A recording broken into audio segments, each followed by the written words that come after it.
महाराष्ट्र दिवसाच्या शुभेच्छा सगळ्या जणांना. त्याचबरोबर आज कामगार दिवसाचे पण महाराष्ट्राच्या असंख्य माझ्या कामगार बंधू भगिनींना मनापासून शुभेच्छा. आणि विशेषतः संजय राजाराम राऊत यांना मला कामगार दिवसाच्या विशेष शुभेच्छा मला द्यायच्या आहे. कारण का शेवटी सामनाचे ते कामगारच आहेत. मालकाकडून पगार घेऊन मालकाचंच पाठीत खंबीर खुपसण्याचं काम करतायत. नमक हराम ज्याला म्हणतो असा कामगार कुठल्याही मालकाला मिळू नये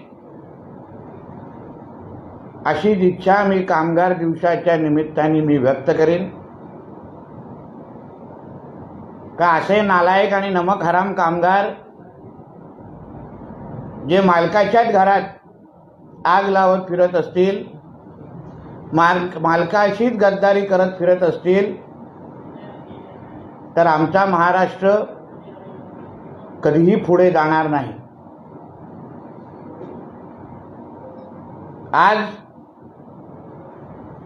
संविधान रक्षणासाठी आणि महाराष्ट्राच्या रक्षणासाठी मला जी माहिती मिळाली आहे ती महाविकास आघाडीची शेवटची सभा आहे. यांना संविधानाचं रक्षण करायचं आहे.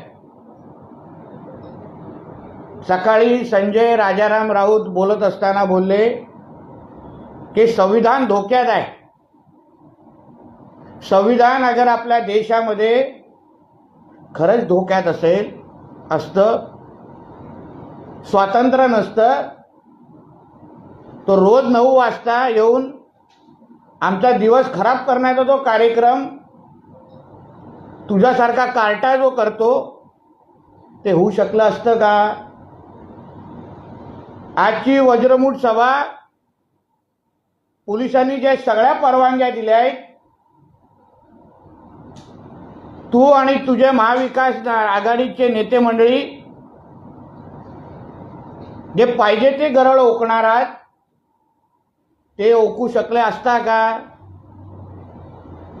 तसंही महाविकास आघाडी ही डॉक्टर बाबासाहेब आंबेडकरांचे संविधान हे मानतच नाही.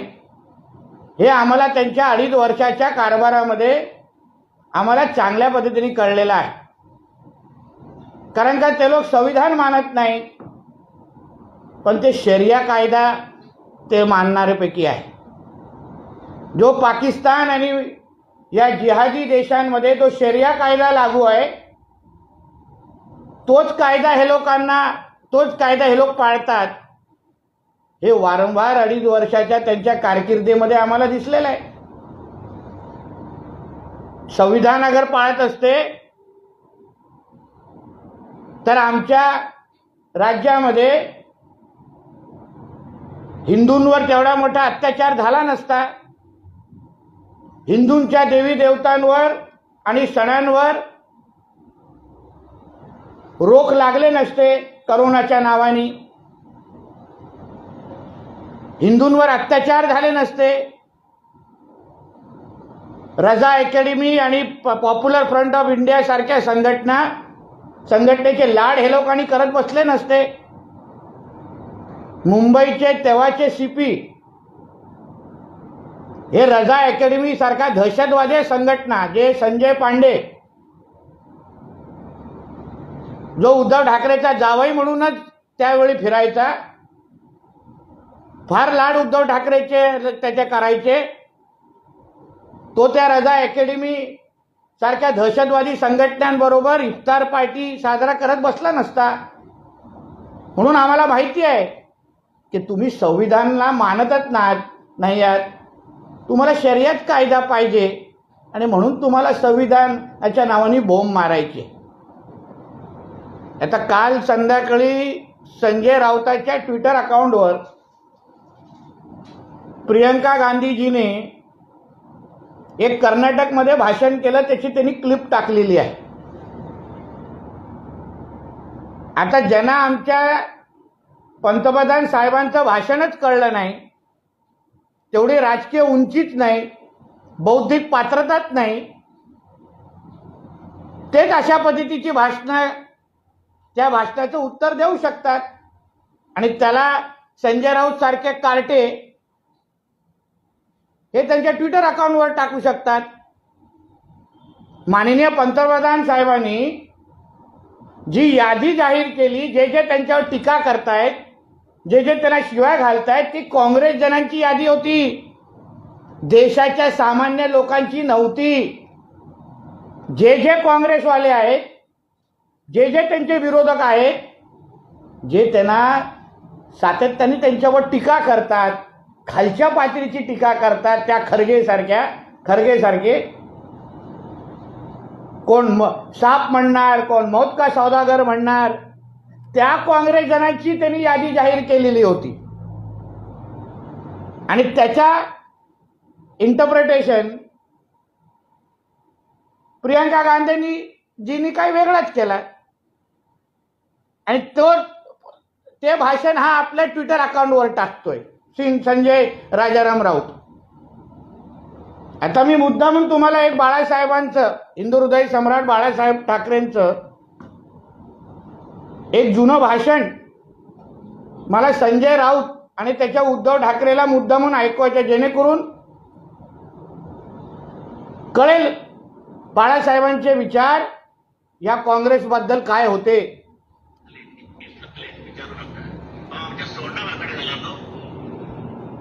काँग्रेस पक्षामध्ये एवढे इजडे होते की एखादं चावायचं तरी कोणाला, सगळे लुकतात त्या सोनिया गांधीच्या समोर.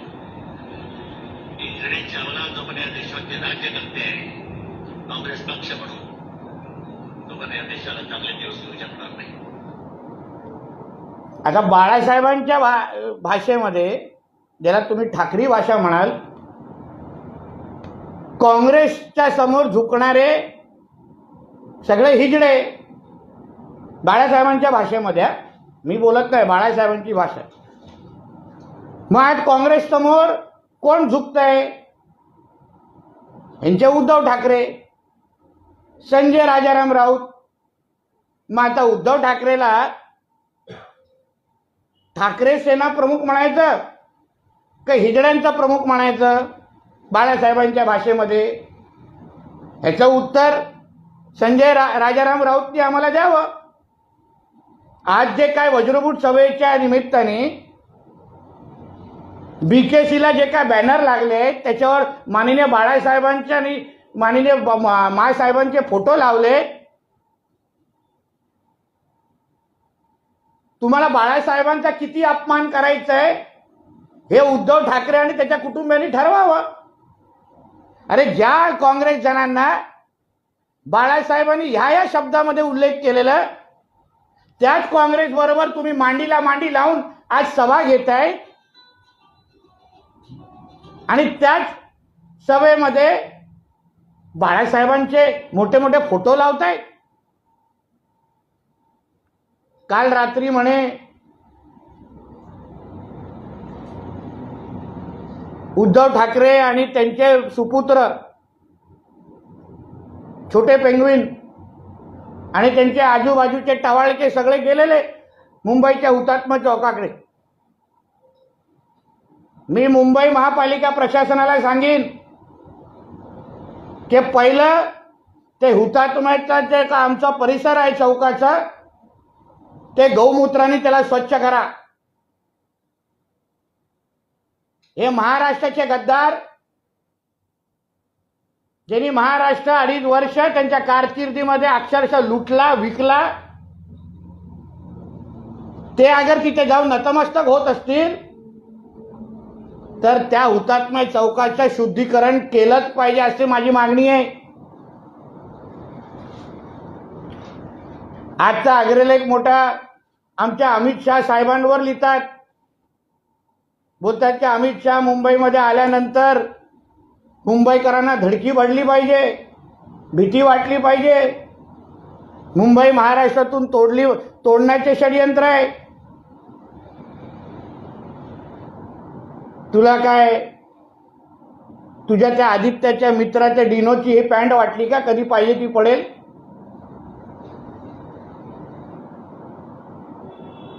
आणि आता मोठं तुम्हाला शहा या आडनावशी फार एलर्जी वाटते. आमच्या गुजराती बंधू भगिनींच्या बद्दल तुम्हाला फार द्वेष वाटतोय. मग उद्धव ठाकरे, त्यांचा कुटुंब, त्यांची मातोश्री आतापर्यंत नेमकं कोण चालवत आहे? माझ्या गुजराती बंधूंचा तुम्हाला, समाजाचा तुम्हाला पैसा चालतो, पण शाह नावाच्या आडनावाचं तुम्हाला एलर्जी आहे. तुझा तो मालक जो बाहेरगावी जातो, लंडनला, साऊथ आफ्रिकेला, अमेरिकेला, जिथे काय बाहेरगावी फिरतो, ते पैसे नेमकं कोणाचे असतात? फ्लाईटचे तिकीटपासून हॉटेलचा खर्च, तिकडच्या शॉपिंगचा खर्च.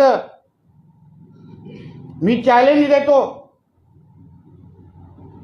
1 पण रुपया अगर उद्धव ठाकरेच्या खिशातून गेला असेल तर मी पाहिजे ते करीन. सगळ्याचा सगळा खर्च मुंबईचे काही बिल्डर आणि उद्योजक ह्यांच्याबरोबर असतात लंडन आणि बाहेरगावी. ह्यांचा राहण्याचा खर्च, ह्यांचा तिकीटचा खर्च, ह्यांचा शॉपिंगचा खर्च, हे अनुभवाने मी सांगतोय. काही वेळी मी स्वतः तिथे असायचो, तेव्हा तुम्हाला गुजराती बंधू, म्हणजे तेव्हा गुजराती समाज चालतो, तेव्हा तुम्हाला त्यांच्यावर आक्षेप नाही का हे मुंबईतून महाराष्ट्र तोडणार आहे. जो मुंबईमध्ये, वरळीमध्ये जो एट्रिया नावाचा मॉल आहे, एट्रियाचा फुल फॉर्म काय हो? जरा विचारा, जरा उद्धव ठाकरेला विचारा. एट्रियामध्ये ए कोण आहे, टी कोण आहे, आर कोण आहे, हे जरा विचारा जरा, मग कळेल. मग तो जो काय तुमचा पार्टनर आहे तो काय पाकिस्तानवरून आलाय? तो गुजराती नाही? तेव्हा तुम्हाला वाटत नाही का हा मुंबई महाराष्ट्रातून तोडणार आहे? हे जे काय घाणेरडं राजकारण, हे वर्षानुवर्ष जे सुरू आहे, एका बाजूला मुंबई महापालिकेचे आणि सगळी कामं गुजराती माणसांच्या, समाजाच्या लोकांकडून करून घ्यायची, त्यांच्या पैशावर आपलं आयुष्य उभं करायचं, गाड्या फिरवायच्या, बाहेरगावीचे दौरे करायचे. नेपेन्सी रोडमध्ये जे तुमच्या सगळे जे सामान जे विकत घेतलं जातं घरी, त्याचा मालक कोण आहे? म्हणून हे जे काय घाणेरडे द्वेष, नुसतं फक्त तुमच्या राजकारणासाठी तुम्ही जे पसरवता ते बंद करा. आम्ही चालायला देणार नाही. सगळी चिरफाड आणि सत्यता लोकांना सांगू, खरं ते लोकांना सांगू. मला आश्चर्य वाटतं, एवढे पत्रकार परिषदेनंतर जो सकाळी आमचे पत्रकार मित्र त्यांच्या घरी जातात, एक पण विचारत नाही की नितेश राणे जी काय माहिती देत आहे ती खरी आहे की खोटी आहे. कोणी माझं नाव घेतल्यावर हा लगेच चिडतो. संजय राजाराम राऊत फडफड होतो त्याची. चिडला म्हणजे समजलं की सत्य आहे. मानसशास्त्रामध्ये सत्य जेव्हा पचवायला होत नाही तेव्हा माणूस चिडचिडा होतो. आणि माझा प्रश्न विचारला हा चिडतो. ए गप्रे असं म्हणतात. पण हिम्मत असेल तर मी जे काल तेजस आणि आदित्यबद्दल बोललो, जे अन्यतेची खरी परिस्थिती मुख्यमंत्री पदासंदर्भात सांगितली, त्याचं उत्तर द्या. सांगा नितेश राणे खोटं बोलतोय, नितेश राणेवर आबरू नुकसानीचा दावा करणार आहे, सांगा. बघून दे मला पण सत्य कसं मग बाहेर येतं. मग यांना पाकिस्तानचा अजेंडा इथे चालवायचा आहे, शरिया कायदा इथे लागू करायचा आहे. म्हणूनच हे लोकांना काश्मीर फाईल सारखे चित्रपट नको. म्हणूनच हे लोकांना केरला स्टोरी सारखा चित्रपट नको. या उद्धव ठाकरेला आणि या संजय राजाराम राऊतला माहिती आहे का, काही वर्ष अगोदर ह्याच शिवसेनेने, बाळासाहेबांच्या नेतृत्वाखाली शिवसेनेने माय नेम इज खानचा विरोध केलेला चित्रपटाचा, आठवतो तुम्हाला? मग तेव्हा माय नेम इज खानचा विरोध करायचे आणि आता तुम्हाला काश्मीर फाईल चालत नाही, द केरला स्टोरी चालत नाही. म्हणजे मी वारंवार जे सांगतोय ते उद्धव ठाकरे आणि या सगळ्यांचा धर्मांतर झालेला आहे, लव जिहाद झालेला आहे, राजकीय लव जिहाद झालाय. त्याचा परिणाम आहे तो. 19ला नुसतं मुख्यमंत्री करून घेतलं नाही, सुनता केली आणि ह्याचा लव जिहाद करून टाकलाय, धर्मांतर करून टाकलाय. म्हणूनच पाकिस्तानची आणि जिहादींची भाषा हे उद्धव ठाकरे आणि ही सगळी टोळी करतायत. आणि शेवटचा विषय, काल आमच्या बोलतात की खारघरच्या याच्यावर यांच्यावर सदोष मनुष्यवधचा गुन्हा दाखल केला पाहिजे.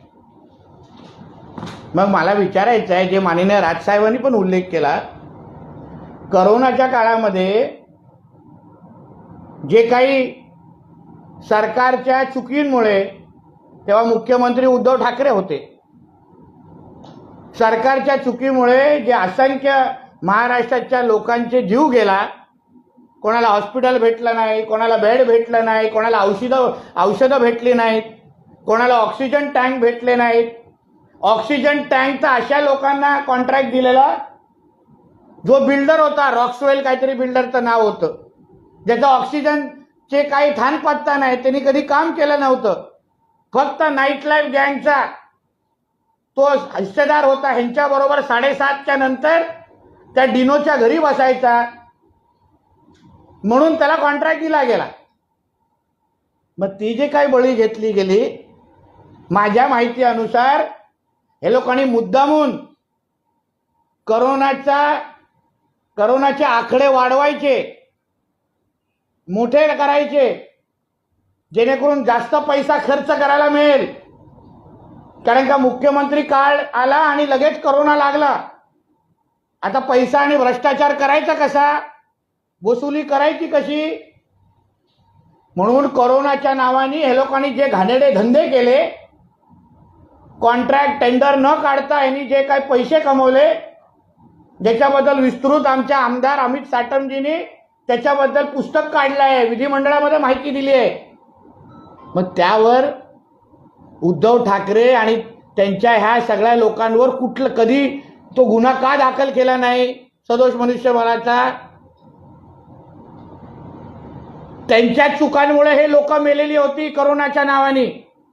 मग का टाकला नाही? आतापर्यंत का टाकला? तर आतापर्यंत का थांबले?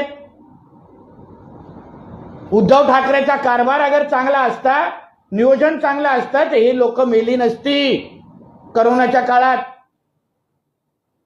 म्हणून पहिलं तुमच्या मालकाच्या संदर्भात बोला आणि मग खारघर विगरचे उल्लेख करा. मी सांगेन संजय राजाराम राऊतला, जो महाभारताचा उल्लेख करतोस तू, महाभारत मधला जो शकुनी मामा होता, हा संजय राऊत आहे.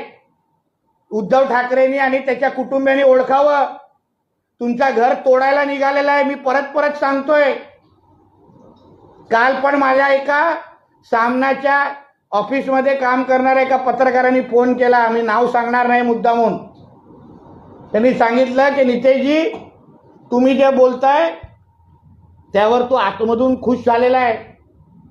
त्याचा फार जवळचा माणूस आहे तो, पण त्यालाही काही निमित्ताने बाजूला केलाय. तो बोलतो की नितेशजी, ह्याला आतमधून समाधान आहे संजय राऊतला, की तुमच्या ह्या माहितीमुळे ठाकरे कुटुंबामध्ये अजून भांडणं लागतील. तुम्ही जे काय माहिती बाहेर काढताय ठाकरे कुटुंबामुळे, त्याच्यामुळे त्यांची भांडणं होतील. त्याच्यामुळे आतमधून तो खुश आहे. त्या माणसाला वेळेत अगर उद्धव ठाकरेंनी ओळखलं नाही,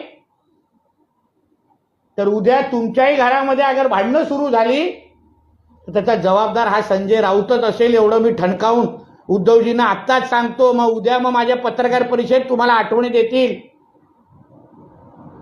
रात्री त्यांनी आमच्या मोहित कंबोजींवर त्या ट्विटरवर काहीतरी कुठला तरी व्हिडिओ टाकला आणि बोलला की महाराष्ट्राचे गृहमंत्री आमचे फडणवीस साहेब यांना किती बॅगा पोचवले जातात, यांना किती खोके दिले जातात, ह्याचे हप्ते त्यांना जातात का? रात्रीचे काही नाईट लाईफचे व्हिडिओ पाठवलेले आहे. म्हणजे ह्याची इच्छा आहे की आम्ही आदित्य ठाकरे आणि नाईट लाईफ बद्दल अजून माहिती बाहेर काढावी, आदित्य ठाकरेला आणि त्याच्या नाईट लाईफ गँगला अजून नागडं करावं, अजून माहिती बाहेर द्यावी, ह्याची इच्छा आहे. म्हणून थोडी एक छोटीशी माहिती देतो जेणेकरून सगळ्यांना कळेल माझा काय अर्थ आहे आणि ऐकणाऱ्या लोकांना जास्त कळेल की ही जी काय नाईट लाईफ बद्दल तू काल व्हिडिओ टाकला आमच्या मोहित कंबोज बद्दल, मग जुहूमध्ये अक्षय कुमार जिथे राहतो, अक्षय कुमार जिथे राहतो जुहूमध्ये, त्याच्या बाजूच्या बिल्डिंगमध्ये कोणाच्या नाईट लाईफच्या पार्ट्या व्हायच्या, कुठले IPS आणि IAS अधिकारी तिथे रात्री 8च्या नंतर यायचे, कुठल्या मंत्र्याच्या कॉन्वॉय तिथे थांबायचा, तो कोण कनाल नावाचा जो तुझ्या युवा सेनेचा प्रमुख आहे तो कोणाकोणाला येऊन तिथे कोणाकोणाला घेऊन यायचा, ह्याची थोडी नाईट लाईफची माहिती जरा बाहेर द्या ना. मग नाहीतर आम्ही व्हिडिओ दाखवतो, आम्ही दाखवतो की कशी वसुली आणि काय काय तिथे कार्यक्रम व्हायचे पोलिसांबरोबर. म्हणून ही सगळी माहिती मुद्दामून या निमित्ताने मला बाहेर द्यायची आहे. शेवटचं एवढंच सांगेन की 1-2 दिवसामध्ये मी महाराष्ट्राच्या आमचे सुधीर भाऊ सांस्कृतिक कार्यमंत्र्यांना मी भेटणार आहे आणि त्यांना विनंती करणार आहे की महाराष्ट्र सरकारने Kerala files, the Kerala story हा चित्रपट जो येणाऱ्या काही दिवसात रिलीज होतोय त्याला पहिल्या दिवसापासून करमुक्त करावं, टॅक्स फ्री करावं. हिंदू बहिणींचा मुलींचा जी सत्य परिस्थिती, लव जिहादच्या निमित्ताने काय सुरू आहे, कसा त्यांच्यावर अन्याय होतोय, हे सत्य परिस्थिती सांगणारा चित्रपट हा केरला स्टोरी म्हणून जो येतोय, त्या चित्रपटाला पहिल्या दिवसापासून टॅक्स फ्री करावं अशी मागणी आम्ही लवकरच महाराष्ट्र सरकारकडे करणार आहोत. आणि केरला स्टोरी जशी बाहेर येते तशीच लवकरच the Disha Salian files he OTT प्लॅटफॉर्मवर बाहेर येणार आहे. मग तेव्हा बघू कि डाल में कितना काला था या पूरी डाल ही काली थी, हे येणाऱ्या दिवसामध्ये कळेल. धन्यवाद.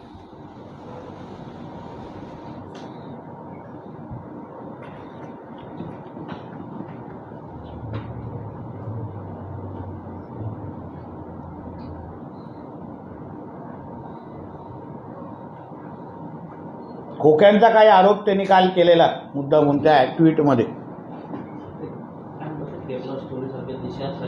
The Disha Salian files OTT प्लॅटफॉर्मवर खोक्यांचा पण उल्लेख मला वाटतं केलेला. मला एक फक्त महाराष्ट्राला विचारायचं हो, काही दिवसा अगोदर मला काही शुभचिंतकांनी काही लोकांची साऊंड क्लिप ऐकवली, कॉल रेकॉर्डिंग ऐकवली. कुठल्या तरी एका मोठ्या नेत्याचं, महाराष्ट्राच्या फार मोठ्या नेत्याचं बॉडीगार्डचं नाव राजपूत आहे, राजपूत, तो कुठेतरी खोके पोचवत होता अशी माहिती तो साऊंड रेकॉर्डिंगवर देतोय, कॉल रेकॉर्डिंगवर. आता संजय राऊतची इच्छा असेल तर ती कॉल रेकॉर्डिंग पण मी महाराष्ट्र समोर आणीन आणि त्या नेत्याचं पण नाव जाहीर करीन. म्हणजे नेमकं राजपूत नावाचा बॉडीगार्ड कोणाचा आहे, कोणावर 24 तास असतो आणि खोक्याची डीलिंग कशी करतो, याची माहिती थोडी संजय राऊतांनी घ्यावी आणि मग खोक्यांच्या संदर्भात बोलावं. म्हणून जेवढं खोके खोके खोके तू आणि तुझा तो पेंग्विन करेल तेवढे मग 13 साऊंड रेकॉर्ड म्हणजे कॉल रेकॉर्डिंग आमच्याकडे आहेत 13.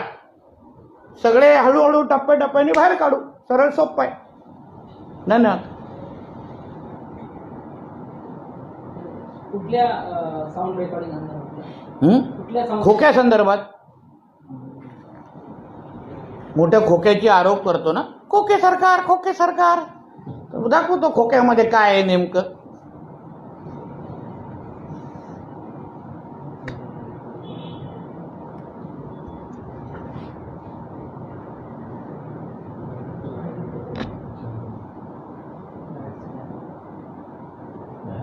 ठीक आहे, अजून आहे काय प्रश्न?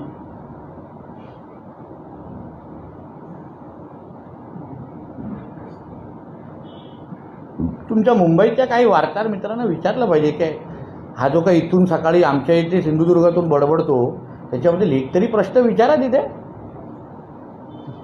हा, काहीतरी कळेल ना, नाही तर अवघातचं मी नुसतं बडबडतोय त्याला काहीतरी विचारा बाबा.